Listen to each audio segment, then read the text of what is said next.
Assalamualaikum warahmatullahi wabarakatuh. Salam sejahtera untuk kita semua dan salam sehat untuk para sahabat. Bersua kembali dalam kesempatan kali ini dengan saya yang tentu saja bukan siapa-siapa dan juga saya Hendri Cokrokusumo yang juga bukan siapa-siapa dan hanya rakyat biasa yang ingin bersuara. ini tentu saja rakyat jelata kalau boleh bersuara gitu ya. Ya boleh dijamin kondisi. Mas Okro, Ya. kita flashback ke beberapa puluh tahun yang lalu katakanlah ya. Waktu itu masih istilah Orde Baru atau zamannya Pak Harto ya. Iya. Kita kan sering mendengar waktu itu istilah kudu zaman saiki kudu manunggaling Gusti, kawula Gusti kan gitu. Manunggaling kawula lan Gusti. Nah, ya manunggaling kawula lan Gusti itu harus di dipegang teguh kan gitu. Kalau nggak salah ingat itu ya Mas Okro ya. Wong sudah puluhan tahun yang lalu. Ini kalau masa sekarang ini masih relevan nggak Mas Okro untuk katakanlah istilah cara Jawanya itu falsafah Jawanya kan falsafah Jawa. Manunggaling kawula Gusti. Nah, untuk masa sekarang gimana? Masih relevan nggak kira-kira Mas Okro? Ya, yang namanya filsafat Jawa tak lekang oleh zaman. Manunggaling kawula Gusti itu kalau terjemahan bebasnya kan begini. Manunggaling berarti bersatunya ya. Kawula itu kita hamba kecil rakyat gitu. Gusti sang pencipta sang penguasa. Jadi di sini dalam konteksnya bernegara, misalkan ya bernegara itu keselarasan antara pimpinan ya dalam ini presiden dengan rakyatnya yang dipimpin ya kan. Kemudian ada perangkat-perangkat lainnya. Perangkat lainnya termasuk MPR, DPR.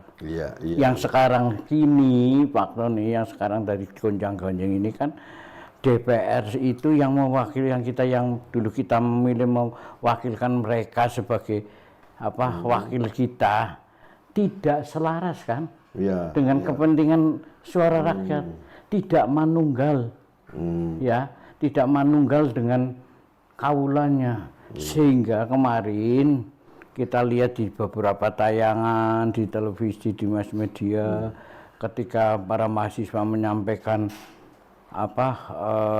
berdemonstrasi menyampaikan tuntutannya ya sebetulnya mereka kalau diterima buka aja lah. Wong kita juga pernah jadi mahasiswa. Jadi istilahnya tidak hanya manunggaling kawula Gusti itu tidak hanya antara rakyat dengan pimpinan pemerintahan tidak, tapi juga terutama sebetulnya dengan wakil rakyat kita ya. Artinya pemerintah itu kan menjalankan amanat penderitaan rakyat dan ampera dulu ya. Pemerintah dalam hal ini tentu saja dikaitkan dengan falsafah Jawa ini kan harus bisa mengayomi terus mengejawantahkan apa yang diinginkan oleh rakyat. Nah, kalau masa sekarang ini apa yang diinginkan oleh rakyat kan sudah diwakilkan, tidak mungkin rakyat itu sudah melalui mekanisme parlemen parlementer manunggaling kawula Gusti itu antara DPR dengan pemerintah dengan rakyat sebagai wakil rakyat mewakili ini agar pemerintah mandan menceng ya diingatkan. Sebaliknya tidak ada salahnya apabila wakil rakyatnya menceng ya pemerintah harus berani itu menegur lah paling tidak seperti itu kan manunggaling kawula Gusti. Tapi terus terang waktu itu kita kan punya konotasi bahwa manunggaling kawula Gusti ini antara rakyat dengan pimpinan itu kudu manut kan begitu loh.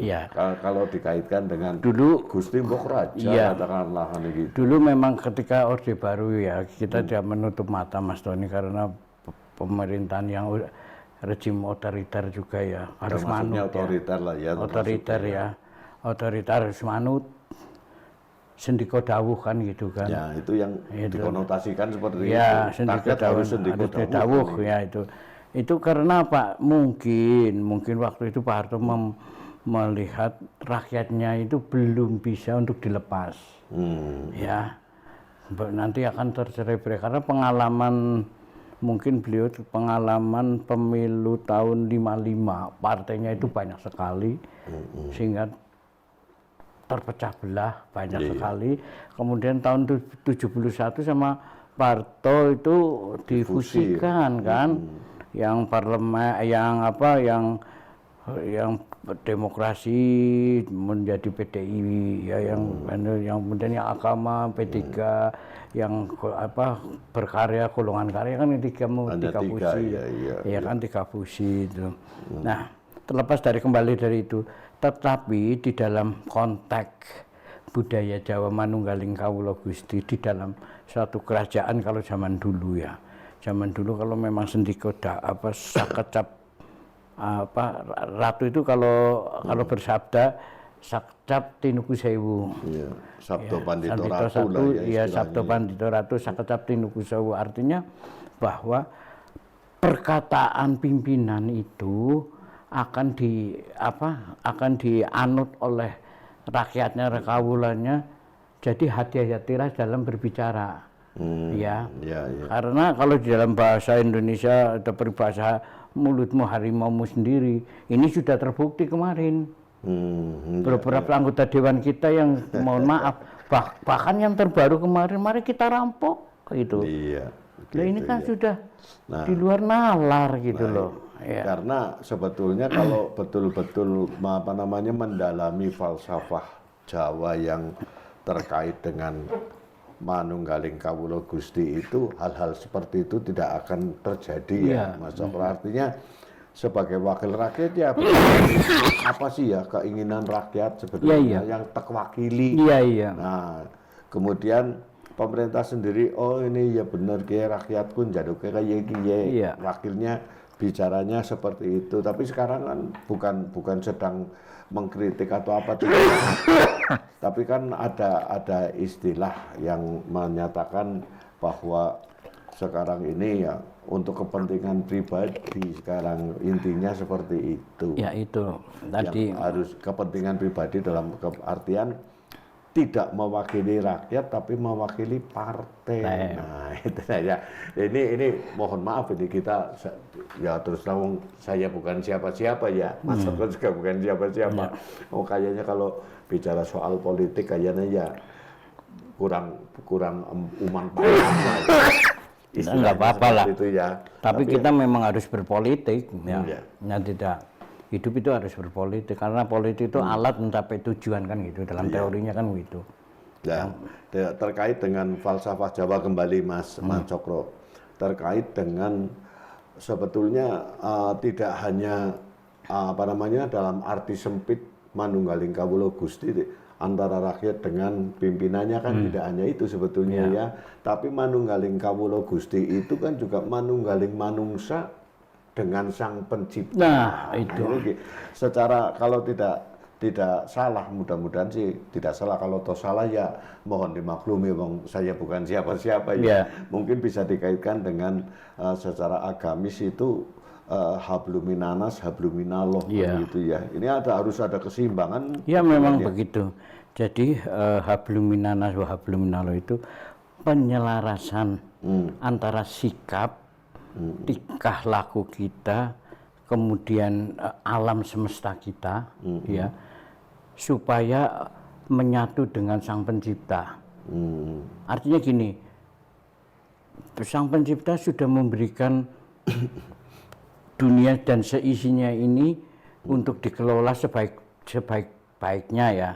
Tapi janganlah engkau membuat kerusakan di muka bumi, dalam arti mengeksplorasinya itu terlalu berlebihan sehingga timbul bencana gitu loh ya. Tanpa perhitungan.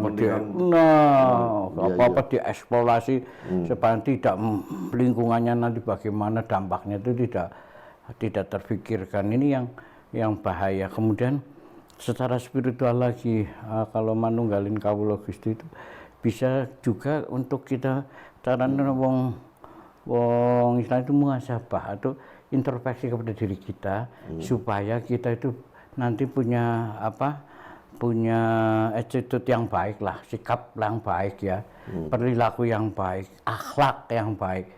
Di dalam konteks kejawen, maka kita perlu semedi topo broto. Semedi meditasi itu, meditasi. Semedi itu kan kalau orang Islam tafakur. Kita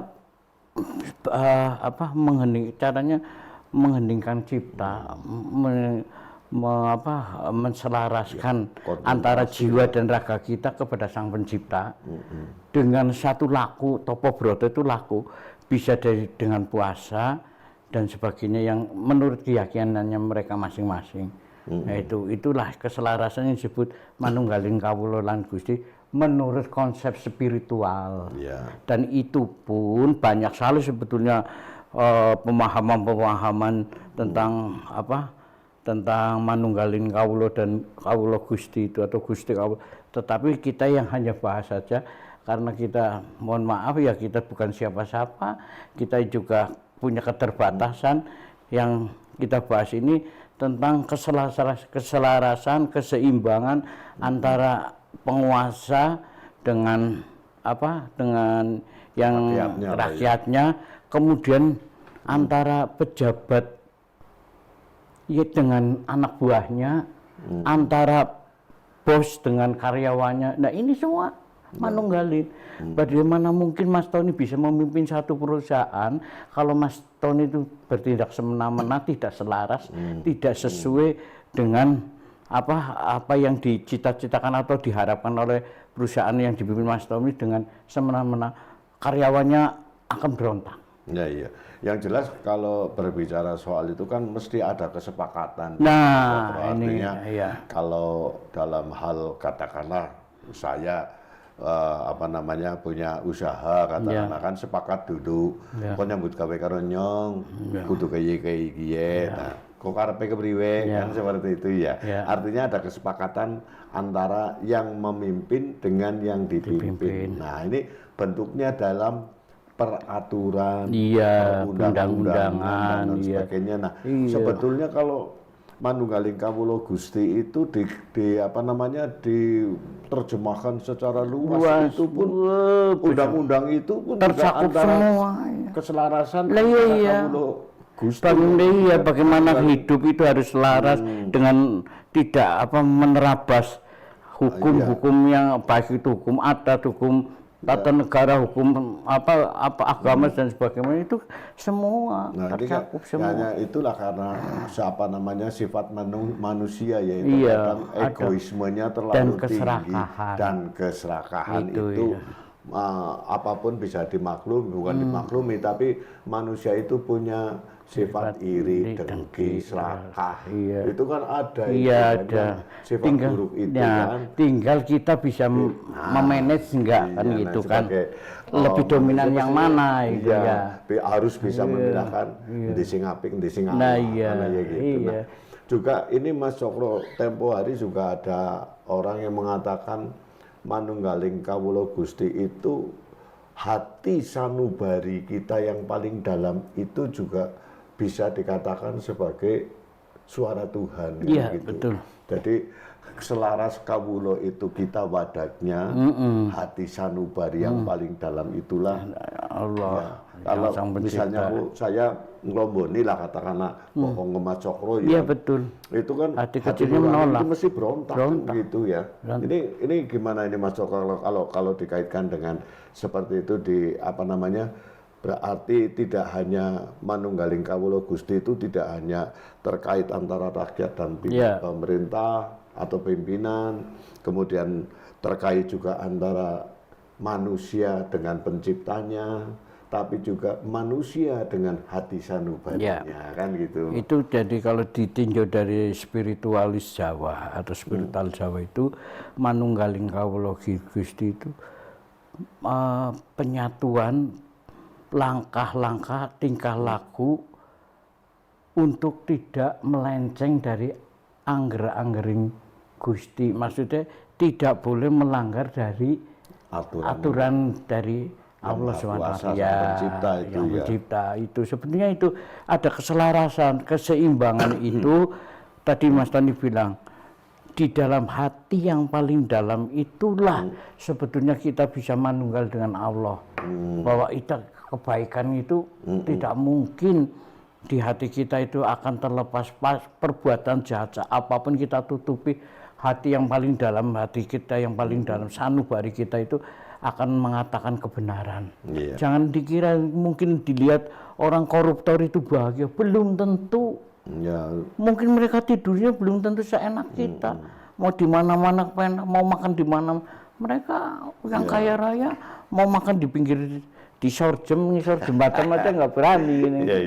Itu yang pasti ya seperti itulah bahwa sebetulnya Sang Pencipta itu Allah yang Maha Kuasa itu sebetulnya selalu menyatu dengan diri kita, disadari ataupun tidak disadari. Karena apa? Apabila kita berbuat yang melenceng sedikit saja, hati sanduka aja kayak gue. Sepertinya ada suara-suara itu. Ya kembali ke dulu Mas, episode yang lama. Itu kalau kita kembali ke episode yang lama, kadang kawah di hari-hari dulu Papa mau manteri. Itu kembali sama aja. Jadi itu bagian dari suara Tuhan yang tidak bisa dibohongi. Apapun perbuatan kita, sepandai-pandainya pun kita menyimpan bangkai, tetap akan tercium juga kan gitu. Nah itu kalau jadi sebetulnya kaitan antara manunggaling kawula Gusti itu jangan hanya diartikan dalam arti sempit. Itu luas banget. Itu kalau bisa merambah kemana-mana. Dalam kehidupan sehari-hari kan ya kita juga mengalami itu. Di tingkat RT aja. Saya sebagai ketua RT misalnya, bagaimana supaya saya bersama rukun tetangga kita itu selaras, punya program apa kita selaras. Itu manunggal.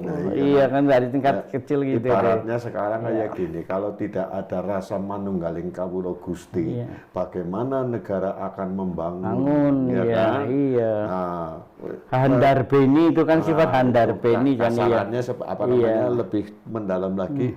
Handar beni itu dalam kaitan manunggaling kawula Gusti itu Gusti itu juga punya rasa handar beni, kepengen memajukan masyarakat, masyarakatnya sendiri juga kayak pimpinanku jadi tujuannya ingin memajukan, mensejahterakan itu mestinya harus saling dukung mendukung begitu ya.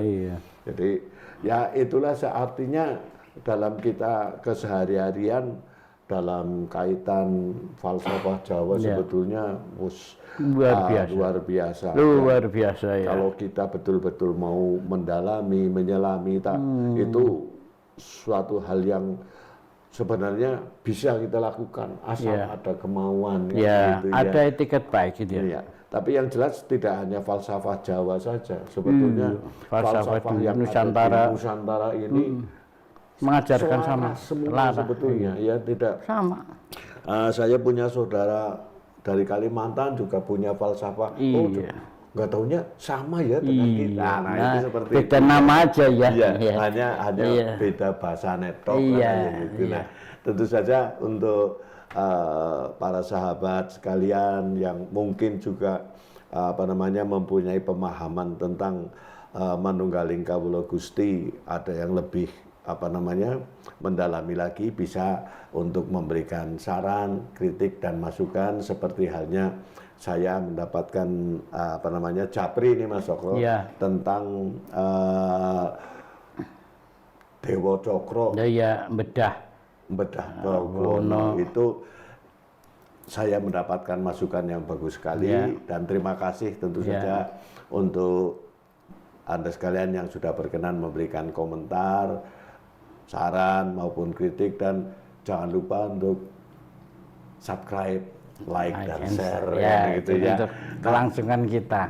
Dan mohon dimaklumi terkadang saya dengan Mas Cokro ini melompat-lompat ceritanya mohon dimaklumi apapun yang terjadi, saya bukan siapa-siapa, Mas Cokro ya juga bukan siapa-siapa. Jadi barangkali obrolan kita hanya sebatas ini, yang hanya kulitnya tok mengenai manunggaling kawula Gusti. Tentu saja meskipun hanya kulitnya tok, semoga ada guna manfaatnya bagi kita semua, terutama khususnya saya pribadi yang bukan siapa-siapa dan juga Mas Cokro yang bukan siapa-siapa. Akhirul kalam, wabillahi taufik wal hidayah. Wassalamualaikum warahmatullahi wabarakatuh. Salam sehat untuk para sahabat.